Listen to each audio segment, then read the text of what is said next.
Hello everyone, welcome to my channel. तो आज हम बात करने वाले हैं स्टॉक के रिलेटेड एनालिसिस और उसके पीछे के लॉजिक के बारे में।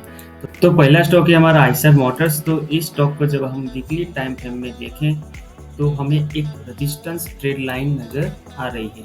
इस ट्रेड लाइन को इस स्टॉक में मल्टीपल टाइम टेस्ट करते हुए इस ट्रेड लाइन का ब्रेकआउट दे दिया है, वो भी एक बुलिश कैंडल के साथ।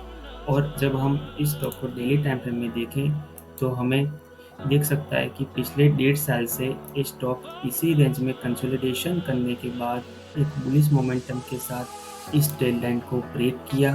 और दूसरा लेवल दूसरा लेवल है हमारा एक हॉरिजॉन्टल लेवल। तो इस लेवल के आसपास ही पिछले वक्त एक सेलिंग देखने को मिली थी। ओके, तो इसीलिए ये लेवल हमारे लिए एक रेजिस्टेंस की तरह एक्ट कर रहा था। तो इस बार इस लेवल को इस स्टॉक ने ब्रेक किया और रिटेस्ट करते हुए एक इस लेवल के ऊपर हमें क्लोजिंग दे दी है। ओके, तो हम बात करते हैं हमारे एंट्री पॉइंट की। तो एंट्री पॉइंट रहेगी 3034 के आसपास। और आप तो पहला टारगेट एक्सपेक्ट कर सकते हैं करीबन 3350 और दूसरा टारगेट रहेगा 3600। और आइदर आप लॉन्ग भी जा सकते हैं। और कैसे रहेगा हमारा 2780 से लेके 2810 के आसपास। दूसरा स्टॉक है हमारा गोदरेज प्रॉपर्टीज। तो इस स्टॉक को जब हम वीकली टाइम फ्रेम में देखें तो हमें एक स्ट्रॉन्ग सपोर्ट नज़र आ रहा है, क्योंकि इसी लेवल के आसपास ही इस स्टॉक ने एक डोजी कैंडल का फॉर्मेशन किया है। ओके, तो इस कैंडल को हम क्या कहेंगे? हम कहेंगे डोजी कैंडल।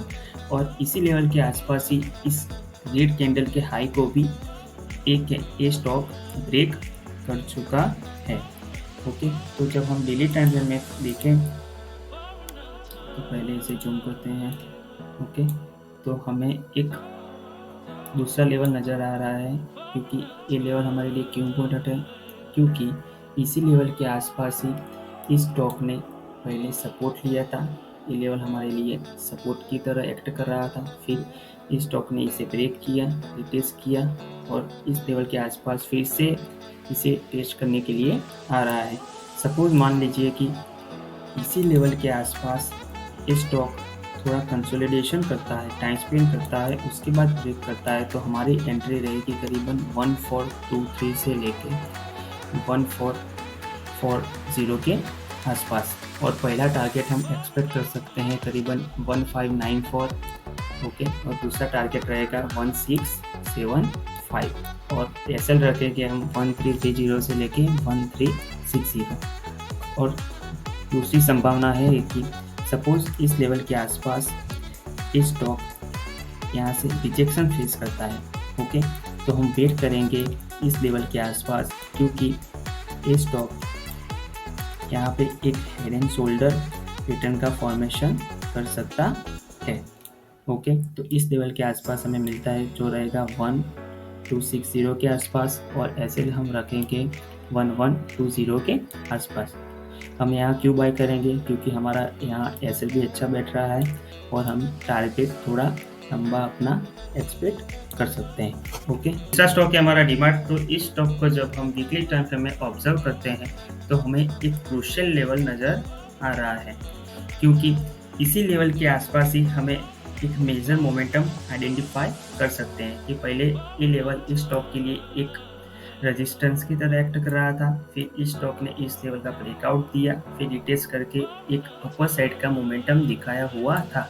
तो पिछले 9 मंथ से इस लेवल के आसपास कंसोलिडेशन करते हुए फिर से लेवल के आसपास आया।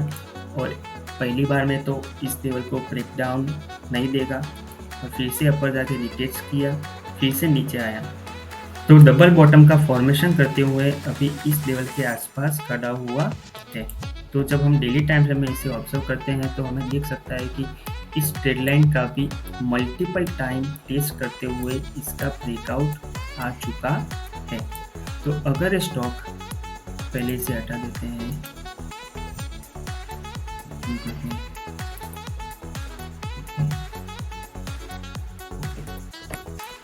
तो अगर स्टॉक इस लेवल के आसपास कंसोलिडेशन करते हुए इस लेवल का ब्रेकआउट दे देता है तो हम टारगेट एक्सपेक्ट कर सकते हैं करीबन 4650 के आसपास, और एंट्री रहेगी हमारी 4030 के आसपास, और एसएल हम रखेंगे 3750 से लेके 3800।